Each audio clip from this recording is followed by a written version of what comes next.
नमस्कार दोस्तों, मेरा नाम है विमल सिंह। बालाजी श्री अड्डा में आपका स्वागत है। जूनियर सुपरनेट का पहला जो पेपर है, सभी के लिए कॉमन पेपर, उसी के अंतर्गत जो टॉपिक है उस पर आधारित प्रश्न हम करा रहे हैं।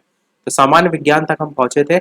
इसके अंतर्गत फिजिक्स पर बेस्ड हमने प्रश्न देखे थे। साइड में आई बटन में पिछला वाला वीडियो मिल जाएगा।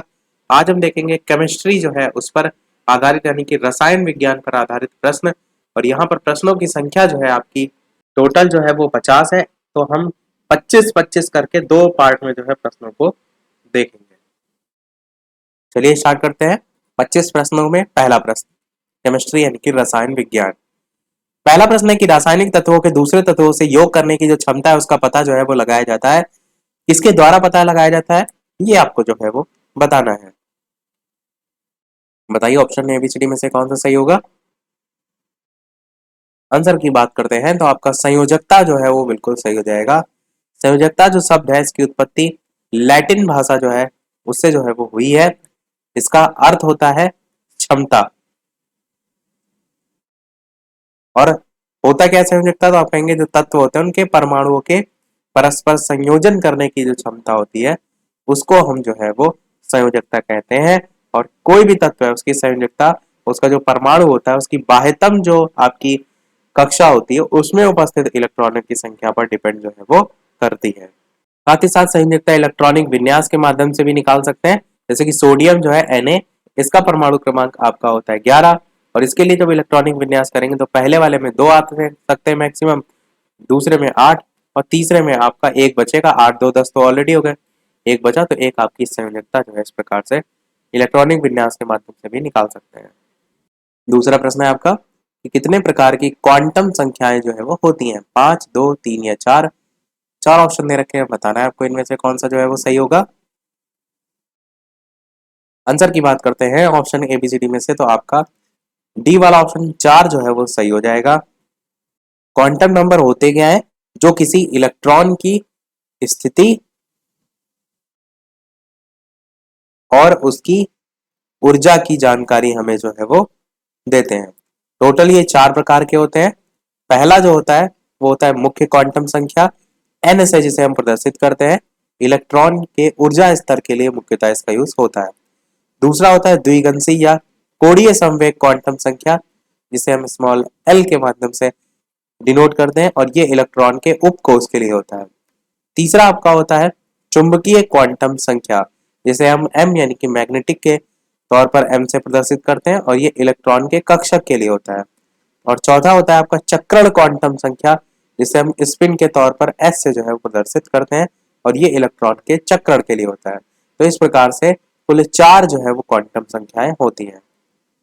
तीसरा प्रश्न है कि सिद्धांत दे रखा है डेल्टा पी मल्टीप्लाइड में delta x greater than H upon 4 पाई। इसके लिए 4 ऑप्शन है, बताइए इनमें से कौन सा सही होगा।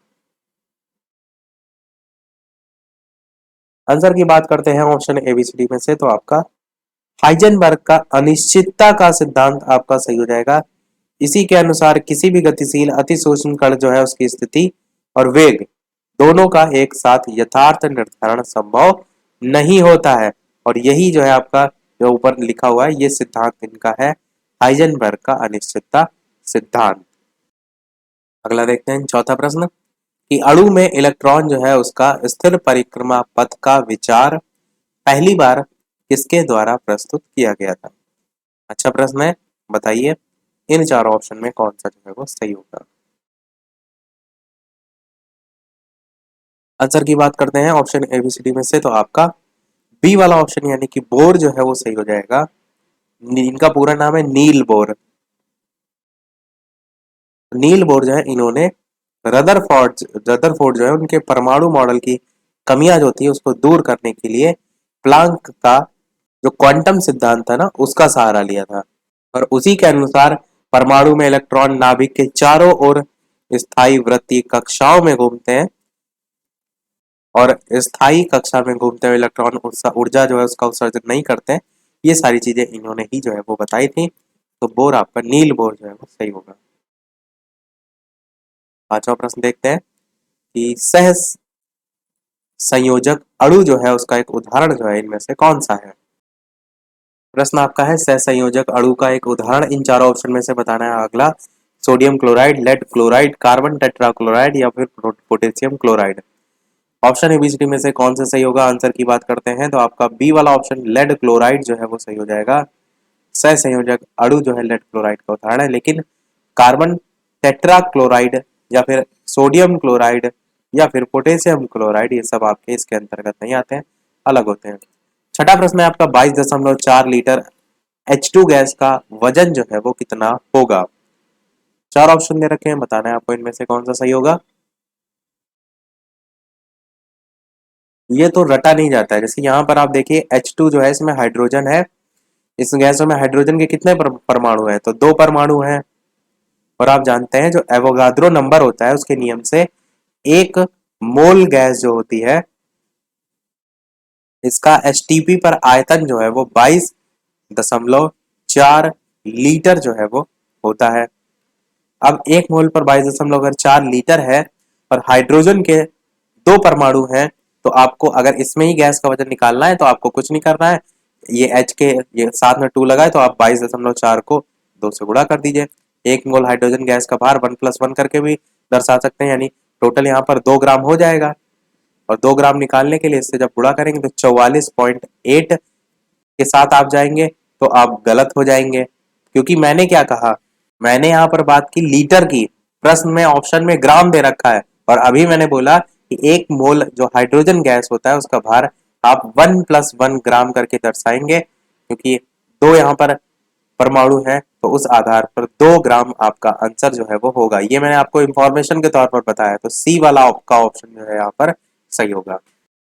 अगला देखते हैं सातवां प्रश्न, रेडियो एक्टिविटी का आविष्कार जो है वो किसने किया था? रदरफोर्ड ने, बैकुरल ने, बोर ने, मैडम क्यूरी ने। बताइए इन चार ऑप्शन में कौन सा सही होगा।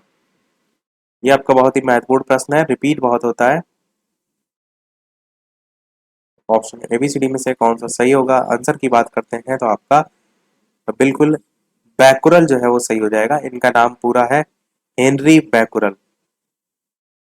हेनरी बैकुरल जो है इन्होंने रेडियो एक्टिविटी की खोज जो है वो की थी। और ये खोज जो है इन्होंने स्फुरदीप्त जो पदार्थ थे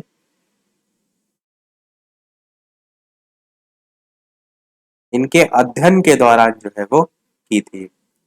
और ये स्फुरदीप्त पदार्थ होते क्या है? तो वे पदार्थ जो स्वतः चमकते हैं उन्हें कहते हैं हम स्फुरदीप्त पदार्थ। आठवां प्रश्न है कि किसी तत्व में परमाणु भार जो है किसके कारण जो है वो होता है। साथ ही साथ वीडियो पसंद आए तो वीडियो को लाइक भी सभी लोग करते रहेगा, ताकि इसी प्रकार अच्छे अच्छे प्रश्न हम आपको प्रैक्टिस जो है वो कराते रहें। तो बताइए इन चार ऑप्शन में कौन सा जो है वो सही होगा। पूछा गया है कि किसी तत्व जो है उसके में जो परमाणु भार होता है वो किसके कारण जो है वो होता है। तो ऑप्शन एबीसीडी में से आंसर की बात करते हैं तो आपका बी वाला ऑप्शन यानी कि न्यूट्रॉन और प्रोटॉन आपका जो है वो सही होगा। फॉर्मूला भी होता है आपका परमाणु भार बराबर प्रोटॉनों की संख्या प्लस न्यूट्रॉनों की संख्या। पूछ लिया जाता है कभी कभार इस पर आधारित प्रश्न।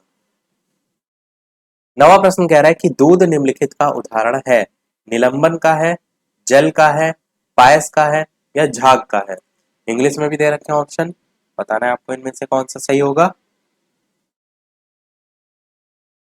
आंसर की बात करते हैं तो आपका इमल्सन यानी कि पायस जो है वो सही हो जाएगा। और सिंपल सी डेफिनेशन के तौर पर आप कह सकते हैं कि दो या दो से अधिक अमिश्रणीय जो तरल पदार्थ होते हैं उनसे बना जो मिश्रण होता है उसे हम पायस कहते हैं। दूध इसी का जो है वो एग्जाम्पल है। 10वां प्रश्न देखते हैं कि निम्नलिखित में से कौन सा विस्मांगी मिश्रण है। चार ऑप्शन है, बताइए इनमें से कौन सा सही होगा। समांगी विस्मांगी बहुत ही आसान सा टॉपिक है। आंसर की बात करते हैं option A B C D में से तो आयोडीन युक्त नमक आपका सही होगा, जो कि एक विस्मांगी मिश्रण में जो है वो आएगा। विस्मांगी मिश्रण ऐसा मिश्रण इसकी जो रचना होती है वो असमान होती है, तो बी वाला आपका सही हो जाएगा। 11 प्रश्न है धातुओं का पराशुद्धिकरण किसके द्वारा होता है। चार नाम दे रखे हैं, बताना है आपको कौन सा सही होगा। और साथ ही साथ जिसने जिसने साइंस ली है मैथ की भी प्रैक्टिस करते चलिएगा, क्योंकि मैथ और साइंस दोनों के आधे आधे प्रश्न आएंगे। कुछ लोग अभी तक कंफ्यूजन में जी रहे हैं कि केवल और केवल साइंस के प्रश्न 100 आएंगे, तो ऐसा बिल्कुल नहीं है। 50 जो विज्ञान वाले हैं उनके लिए साइंस के आधे और बाकी मैथ के आधे, यानी 50-50 करके आपके प्रश्न जो है वो आएंगे। तो दोनों ही आपके नंबर दिलाएंगे, तो ऐसा ना हो केवल मैथ की ही प्रैक्टिस करते रहिएगा। मैथ नहीं, ऐसा ना हो कि आप केवल एक ही सब्जेक्ट की कोई प्रैक्टिस करते रहिएगा, दोनों की बराबर जो है वो तैयारी करिए। आंसर की बात करते हैं तो आपका जोन मेल्टिंग जो है वो आपका सही होगा। जोन मेल्टिंग, जब अल्ट्रा शुद्धिकरण अवस्था होती है ना, तो उसमें धातुओं की आवश्यकता होती है, तब ये जोन रिफाइनिंग, इसी को हम जोन मेल्टिंग कहते हैं, ये विधि यूज की जाती है। और ये सिद्धांत में होता क्या है कि ये सिद्धांत करता है कि जो अशुद्धियां होती है, जो किसी धातु का गलनांक कम कर देती हैं, वो द्रव में विघटित हो जाती हैं, विलीन हो जाती हैं, और इसके बाद क्या होता है, ठोस अवस्था में हमें शुद्ध धातु की आवश्यक जो प्राप्ति है, उत्पत्ति है, वो होती है। 12 प्रश्न में इलेक्ट्रॉन की खोज का श्रेय किसे जाता है? ईटा पर नाचो करके मैंने आपको ट्रिक भी बताई थी, आसानी से आप उसके थ्रू जो है वो बता सकते हैं। इलेक्ट्रॉन की खोज थॉमसन, तो आंसर आपका थॉमसन ही सही हो जाएगा। प्रोटॉन की रदरफोर्ड ने, और नाचो का जो ना है उसे न्यूट्रॉन, चा से चैडविक। तो ये छोटी सी ट्रिक है, याद रखिएगा। 13 नंबर प्रश्न है, आधुनिक परमाणु सिद्धांत जो है वो तैयार किया गया था किसके द्वारा? ये आपसे पूछा गया है। जॉन डाल्टन, ई रदरफोर्ड, डी ब्राउनली, या फिर डी आई मेंडलीव। आंसर की बात करते हैं ऑप्शन एबीसीडी में से, तो आपका पहला ही ऑप्शन यानी कि जॉन डाल्टन सही होगा। परमाणु सिद्धांत इन्होंने जो है वो दिया था, कब से कब तक इनका टाइम था? तो 1766 से 1844 तक जो है वो था। साथ ही साथ जो इन्होंने सिद्धांत दिया था, इसके मुख्यतः 5 भाग भी देखने को मिलते हैं। जैसे पहला है कि द्रव्य अति सूक्ष्म कणों से मिलकर बना होता है, उसे हम परमाणु कहते हैं। दूसरा है कि भिन्न भिन्न जो तत्व होते हैं, उनके परमाणु परस्पर पूर्णांक के रेशियो में आपस में सहयोग करते हैं, और उसी के संयोजन से यौगिक या परमाणु जो है वो बनते हैं। तीसरा है कि ऐसे आपको समझ में नहीं आएगा, कुल मिलाकर इतना ध्यान रखिएगा, भाग अलग अलग बांटे गए हैं। अगला देखते हैं 14 प्रश्न की, एसीटोन और मिथाइल अल्कोहल जो है उसके मिश्रण को अलग करने के लिए कौन सी निम्नलिखित तकनीक का यूज जो है वो किया जाता है? 4 ऑप्शन है, बताइए इनमें से कौन सा सही होगा।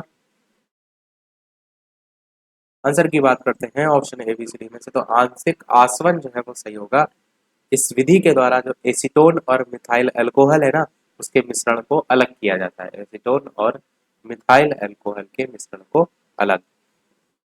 और इन जो ये यहाँ पर विधियां लिखी हुई ना, जैसे आंशिक आसवन हो गया, तो इन विधियों के द्वारा, जैसे प्रभाजी आसवन भी हो गया है, तो इन विधियों का यूज वहां पर किया जाता है जहां पर जो मिश्रित द्रव होते हैं, जैसे कि आपस में कोई चीज शुद्ध तो होती ही नहीं है, एक पर्टिकुलर चीज है, इसमें और भी कुछ मिला होगा, दो चीजें मिली होंगी, तो इन दोनों जो मिश्रित द्रव हैं उनको अलग आपको करना है। तो इनका तब यूज किया जाता है जब इनके क्वथनांकों में बहुत कम अंतर होता है, तब ऐसी सिचुएशन में ये आंशिक आसवन या प्रभाजी आसवन जैसी जो विधियां हैं वो यूज की जाती है। पांचवा प्रश्न है कि एक दोहरी अपघटन अभिक्रिया के दौरान अभिकारकों के बीच क्या आदान प्रदान किया जाता है? 4 ऑप्शन है, बताना है कौन सा सही होगा। आंसर की बात करते हैं तो आयन आपका जो है वो सही हो जाएगा। एक दोहरी अपघटन अभिक्रिया के दौरान जो अभिकारक होते हैं उनके बीच आयन का आदान प्रदान होता है, और अगर ये जो आयन है वो चलायमान ना हो तो जो अपघटन है वो भी आपका संभव नहीं होगा। अगला है, कौन सी घटना भौतिक परिवर्तन है? पूछा बहुत जाता है भौतिक, रासायनिक, इस टाइप से, बताइए इन 4 ऑप्शन में कौन सा सही होगा। स्प्रिंग का टूटना, आटे से रोटी बनना, लोहे में जंग लगना, मोमबत्ती का जलाना। आंसर की बात करते हैं तो भौतिक घटना आपकी पहली है, स्प्रिंग का टूटना। ये एक भौतिक परिवर्तन में जो है वो आता है, क्योंकि कोई नया पदार्थ नहीं बन रहा है। जैसे स्प्रिंग पहले जो थी, टूटने के बाद जो बनी, वो क्या है, वो कोई नया पदार्थ नहीं है। तो इस टाइप के परिवर्तन आप भौतिक परिवर्तन में देखते हैं। जैसे जलती हुई मोमबत्ती हो गया, तो ये भौतिक और रासायनिक दोनों परिवर्तन में जो है वो, या दोनों ही परिवर्तन होता है इसमें। ऐसे बहुत से एग्जाम्पल पूछ लिए जाते हैं। आंसर यहाँ पर आपका पहला वाला सही हो जाएगा। 17 नंबर प्रश्न है, इनमें से कौन सा एक रासायनिक परिवर्तन नहीं है आपसे जो है वो पूछा गया है? बताइए इन 4 ऑप्शन में कौन सा सही होगा। आंसर की बात करते हैं ऑप्शन ए बी सी में, तो आपका डी वाला ऑप्शन, तरल नाइट्रोजन का वाष्पीकरण आपका जो है सही होगा। ये आपका भौतिक परिवर्तन का उदाहरण है। इसका उदाहरण है भौतिक परिवर्तन का। और प्रश्न में पूछा गया रासायनिक परिवर्तन नहीं है, तो क्या है, भौतिक है, तो डी वाला आपका सही होगा। इसमें भी वही चीज कहेंगे, तरल नाइट्रोजन का जब वाष्पीकरण होता है तो कोई नया पदार्थ तो बन नहीं रहा है, तो आपका ये भौतिक परिवर्तन का उदाहरण हो जाएगा। अब जैसे बाकी हैं लोहे में जंग लगना या फिर कोयला जलना, ये सब किस में आते हैं? सब रासायनिक परिवर्तन में आते हैं। 18 प्रश्न है कि ठोस कपूर से कपूर वाष्प बनाने की प्रक्रिया को क्या कहते हैं? बताइए इन चार ऑप्शन में कौन सा सही होगा। ऑप्शन ए, बी, सी या डी। आंसर की बात करते हैं तो आपका ऊर्ध्वपातन सही होगा। ठोस कपूर से कपूर वाष्प बनाने की प्रक्रिया, कुछ ऐसे पदार्थ होते हैं ना जो ठोस अवस्था से डायरेक्ट गैसीय स्टेट में परिवर्तित हो जाते हैं, द्रव में नहीं बदलते, उन्हें हम कहते हैं ऊर्ध्वपातन। सब्लिमेशन जो है इंग्लिश में इसे कहते हैं। और ऊर्ध्वपातज जो होता है वो सब्लिमेट होता है। और इनकी ये भी विशेषता होती है कि अगर वाष्प को आप ठंडा करेंगे तो फिर से ठोस में आ जाते हैं। ऐसा नहीं है कि आपका, और कपूर तो आपने सबसे ज्यादा इसमें एग्जाम्पल सुना होगा, पर कपूर के अलावा नेफ्थलीन हो गया, अमोनियम क्लोराइड हो गया, वो भी सभी पदार्थ जो है इसमें आपके एग्जाम्पल के तौर पर आप याद रख सकते हैं। शुद्ध करने में यूज अधिकतर किया जाता है, जैसे अमोनियम क्लोराइड आदि जो पदार्थ हैं वो शुद्ध किए जाते हैं इसी के जरिए। 19 नंबर प्रश्न है, नीचे लिखे नियम को पढ़िए और पहचानिए कि एक ही तापमान और दाब की स्थिति के अंतर्गत सभी गैसों के आयतन में समान संख्या के अणु होते हैं। ये लुसाक का नियम, अवोगाद्रो नंबर, चार्ल्स नियम या फिर बॉयल का नियम। इस टाइप से चार ऑप्शन दे रखे हैं, बताना है आपको कौन सा सही होगा। आंसर की बात करते हैं option A B C D में से, तो अवोगाद्रो का नियम जो है कहलाता है एक ही तापमान और दाब की स्थिति के अंतर्गत सभी गैसों के आयतन में समान संख्या के अणु होते हैं। तो ये ध्यान रखिएगा, अवोगाद्रो जो है इसकी परिकल्पना के अकॉर्डिंग होता है। 20 नंबर प्रश्न है कि जब लोहे की जो कील है उसको जंग लग जाए तो कील का जो वजन होगा उस पर क्या प्रभाव पड़ेगा? बहुत ही बढ़िया प्रश्न है, क्योंकि कई बार ये सोचते हैं लोग कि जब जंग लग रही है तो जो लोहा होता है उसमें जंग भी आ जाती है, हो सकता है उसका वजन बढ़ जाए। कुछ लोग ये सोचते हैं जंग लगती है तो लोहे की परत जो होती है वो छीड़ हो जाती है, नष्ट हो जाती है, तो हो सकता है उसका घट जाए। इस टाइप से कंफ्यूजन क्रिएट रहती है। आंसर की बात करते हैं option A B C D में से, तो आपका बढ़ता है बिल्कुल सही हो जाएगा, लोहे की कील को जंग लग जाने से। क्योंकि कील के ऊपर क्या होता है, आयरन ऑक्साइड की एक लेयर बन जाती है, परत बन जाती है, और अतिरिक्त नमी और ऑक्साइड लोहे का ये जो भार होता है वो बढ़ा देते हैं। तो ध्यान रखिएगा, अच्छा प्रश्न है। 21 नंबर प्रश्न है कि भौतिक परिवर्तन का एक उदाहरण है। चार ऑप्शन दे रखे हैं, बताना है आपको इनमें से कौन सा जो है वो सही होगा। भौतिक परिवर्तन का उदाहरण जो है आपसे यहाँ पर पूछा गया है। स्टार्टिंग में मैंने बता दिया था भौतिक परिवर्तन। आंसर की बात करते हैं तो आपका पानी में चीनी का घुलना आपका एक भौतिक परिवर्तन है, जिसे आप रिवर्स भी कर सकते हैं। क्योंकि आप वाष्पन अगर प्रक्रिया अपनाएंगे तो चीनी को आप फिर से प्राप्त कर सकते हैं, पानी चीनी को अलग कर सकते हैं। तो भौतिक परिवर्तन आपका डी वाला ऑप्शन सही हो जाएगा। 22 नंबर प्रश्न है, संक्षारण के उदाहरण इनमें से कौन से हैं? सिल्वर पर काले रंग की परत बनना, तांबे पर हरे रंग की परत बनना, लोहे पर भूरे रंग की परत बनना, या इनमें से कोई नहीं। आंसर की बात करते हैं ऑप्शन एबीसीडी में से, तो आपका संक्षारण होता है।